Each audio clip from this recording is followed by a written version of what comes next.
Hello, what's up? So, public service ulit tayo. So, this is a Poco smartphone. So, this tutorial kasi is for Poco, Xiaomi, and Redmi. HyperOS at least. So, this one, since nauso ngayon ang nakawa ng phone, alam niyo na, pag ninakaw, goodbye na lang ba tayo? Wala na ba tayong magagawa doon?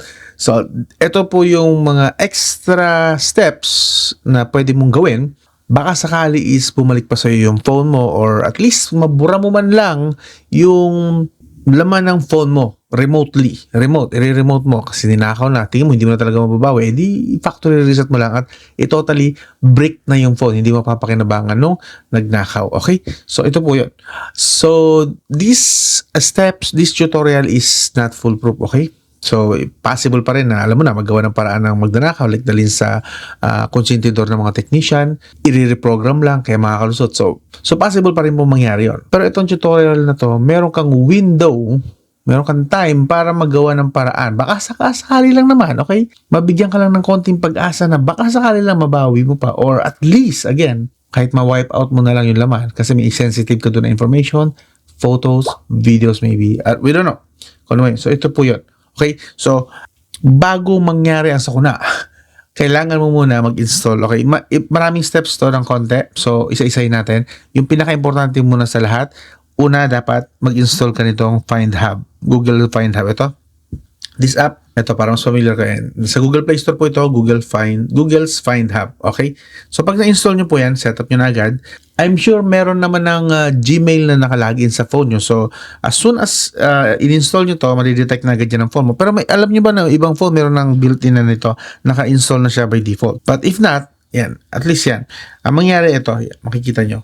So, enter nyo lang, pasok nyo lang, and makikita nyo lahat ng devices, lahat ng smartphone na nakalagin, kung saan nakalagin yung Gmail nyo. So, sa akin, ilang phone at devices ang nakalagin ng Gmail ko. Ayan. So, yun.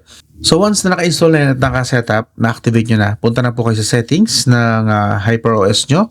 Okay, again, applicable po ito sa Poco, Redmi, and Xiaomi. Okay, now from here, punta tayo sa security and privacy. Yun, no? Security and privacy. Now, I'm aware na ang ibang HyperOS is wala ito. Itong security and privacy. I just checked actually. Wala dun sa Poco X7 ng bunso ko. And dito sa Poco F8 Ultra, for some reason, wala rin. Wala rin, oh. Itong security and privacy. See that? Wala eh. I don't know why. Bakit ganon? Privacy protection, pero iba yung settings na nakalagay, oh. Iba itsura. Iba itsura, see that?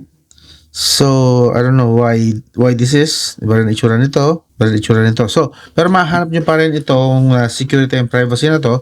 Type nyo na lang is yung security sa mismong search sa taas. Okay, again, sa search sa taas ng settings, security. So, yun. Lalabas na yung pupuntahan ko rin. So, yun. Pag-search yung security, punta lang kayo dito sa more security. Kung meron naman kayo kagaya mo sa akin, pasok muna kayo sa security and privacy, device unlock, and then, ito yun theft protection naman. Okay, so papasok din kayo rito sa more security again. Kung wala nito, nakakalito na. Magkaiba kasi. Ang gulo din naman kasi ni HyperOS. Ba't iba-iba yung settings eh. Theft protection. Yan. So, pareho na. Yan. Theft protection. So, from here, make sure lang na i-activate nyo lahat. So, dito, yung, activate natin identity check. I'm not sure kung nakikita nyo, but I hope so. Yun. Identity check. Next, i-activate nyo po lahat yan. Okay? Add your trusted device. Siyempre, ilagay nyo dito yung lalabas sa maps na current location nyo ng bahay nyo, especially sa bahay nyo. So, better na gawin nyo tong setup na to or itong tutorial na to habang nasa bahay kayo. Okay? Okay, na-activate na natin. Same din dito. Actually, nakalagay na rito, naka-activate na rin naman to. Now, baba naman kayo sa susunod. Theft detection lock, activate nyo po yan. And then, offline device lock, activate nyo rin po yan. Sa akin, naka-activate na lahat. Remote lock, activate nyo rin po yan para pwede nyo po siyang kontrolin in case na ninakaw na, hinablot na. Okay? Of course, magagawa nyo lang ito using other device. Like, kung meron kayong backup phone sa bahay na nakalagin tong email na to, good.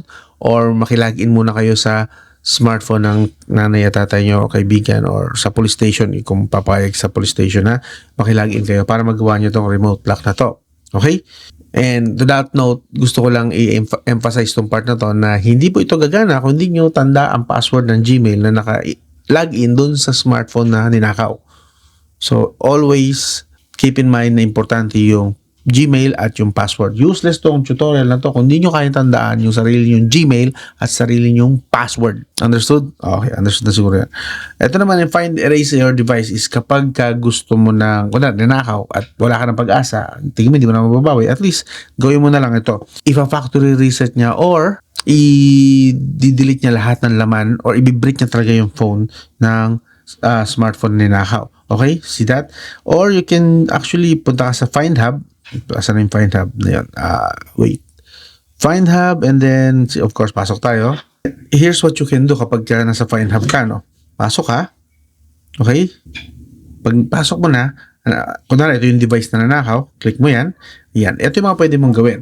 Kung na-misplace mo lang yung phone mo, alam mo na sa malapit lang sa bahay mo, siguro somewhere sa bahay mo, na-misplace mo, yun. Play sound. So, para mag-ring yung phone, malalaman mo kung nasaan of course. And then, secure device naman, pagka pinasok mo to, yan, papipiliin ka niya either ilalak mo lang, isa-sign out mo, okay? So, isi-secure mo lang yung part na to, okay? So, balik tayo.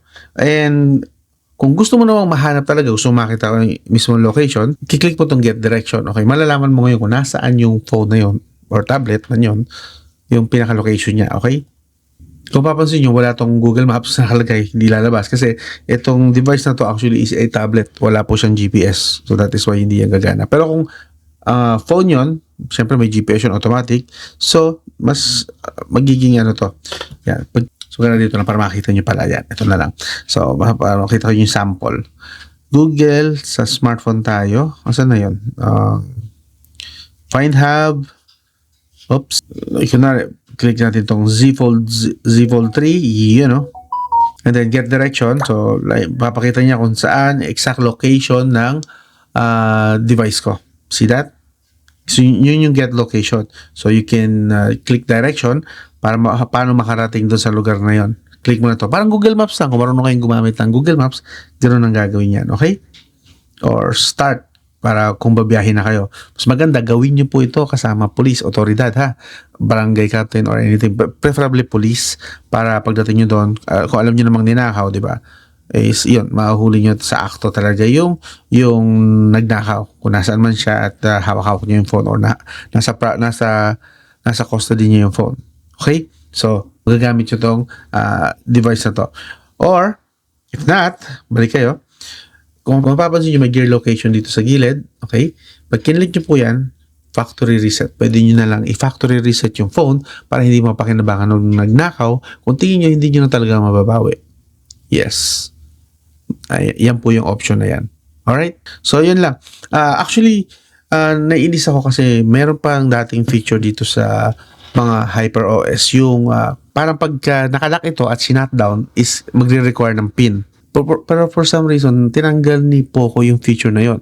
Sa Infinix, Itel Tecno, meron ganoon na kapag nakalak ang phone, hindi mo pwedeng i-shutdown nang hindi mo nilalagay yung fingerprint mo or yung PIN. Dito meron dati, pero itong huling update ng HyperOS, tinanggal nila yon. Dapat hindi siya pwedeng i-shutdown. Habang nakalak unless ilalagay mo yung PIN mo or yung password mo or yung fingerprint mo. Okay? Tinanggal na ni HyperOS yun for some reason. Pero kung sa susunod na updates ay ibalik niya, very good. Paki-activate na lang po yun. But for now, wala. Doon sa Poco X7 ko na Android 14 yata yun kasi HyperOS 2.0 or Android 15 yun. And dito sa Android 16, wala. Hindi ko mahanap. Sorry. Another thing, idagdag nyo na lang din pala ito. Okay? So kapag nakalak ang phone nyo ba is ganito na pwedeng i-access yung control center, nakalak ang phone. See that? Nakalak. Pag kanina ako kasi yan, i-off lang nila yung, kunwari, mobile data, naka-on. I-off lang nila yung mobile data, so hindi nyo na makokontakt. So, useless na yung find device ni Google. So, ang gawin nyo, for added protection, okay, on natin mo na yan, saglit, okay, for added protection, gawin nyo po ito, punta kayo sa settings, okay, highly recommended to gawin nyo para hindi makontrol hindi ma-off yung wifi or mobile data kapag nakalak yung screen. Punta kayo ng notification and status bar. Ito. Under settings, notification and status bar. From here, baba kayo sa baba. Item shown on the lock screen after swiping the yan. I-off nyo yung control center. Okay? So, naka-on yan, di ba? Naka-on muna. Papakita ko na sa yung difference. Lock natin. Okay? Now, tatry kong i-access, pwede kong i-off on yung Wi-Fi at mobile data. As you can see, di ba? Yan, mobile data. Pwede kong i-on off kahit nakalock yung screen. Nakalock. Pero kapag ginawa natin to, off natin tong control center and then lock ulit. To, try ko ngayon i-off yung, hindi po magpapakita yung control center. See, magpapakita yung notification. Yes, may notification. Possible. Pero hindi po lalabas yung on-off ng mobile data at Wi-Fi. Wala siya makokontrol dito. So, mas mahirapan ang magnanakaw na i-on off yung mobile data once na naka-on ang screen or nakalock ang screen or ninakaw niya to, in-off niya saglit, tapos bubuksan niya para i-on saglit yung mobile data. Hindi niya magagawa yun kasi hindi siya lalabas hanggat hindi siya naka-unlock. Okay? So, i-unlock mo, saka palang lalabas yung control center. Okay? Again, lalak ko. Swipe, walang lalabas yan sa control center. Walang control center. So, yun lang. I hope gawin nyo to sa device nyo just in case lang for your security and peace of mind ng konti. I'm sure, yes, I know na pwedeng i-reprogram yan. Technician din ako. Alam ko yung ganyan mga pakuno. Pero at least, di ba, mayroon kang ilang oras at least para gawa ng paraan. Maybe, mahabol pa, mahanap pa through Google Maps, through Google Find Hub, or ma-factory wipe out na yung laman ng phone. May time ka pa para gawin yon kapag ginawa mo to. If not, sorry na lang. Possible yan na ma-access pa ng mga technician. Kung alam yung technician, ipoprogram niya lang para ma-unlock yung phone. Lagot, huli ka.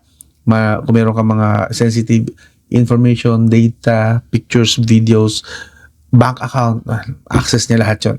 So, gawin niyo po ito for your added protection. I know this is not foolproof, hindi to 100% reliable, pero at least meron kang ganitong extra lang na hope na possible pa na, again, possible na mahanap mo pa sa Google Maps, makapagdala ka pa ng police, or just wipe out na lang yung data. Okay? Itong tinuro ko, okay? So, I hope na naging informative ito kahit kasi I'm sure hindi ito ganun ka-helpful in the grand scheme of things. Pero kahit paano, I hope gawin nyo pa rin to. Highly recommended. I would recommend na gawin nyo to. And through this video, sana consider nyo rin na mag-subscribe. Kahit subscribe lang po, support nyo na lang sa channel. Yun lang. Mga ginamit nating phone dito is the Poco F8 Ultra, the Poco F8 Pro. Yun o, itong dalawang to. Kung interesado kayo dito sa dalawang phone, highly recommended, maganda po ang gamitin to, especially the F8 Ultra. But this one, okay din. Mas favorite ko lang si Ultra. Kung interesado kayo rito sa Poco F8s na to, click nyo lang dito sa floating tag ng Shopee, Lazada. Dito lang. Alright? So, ako dun lang. This is Rain Manguera. I'll talk to you again soon. May camera test, battery at display, gaming performance, sasabihin ng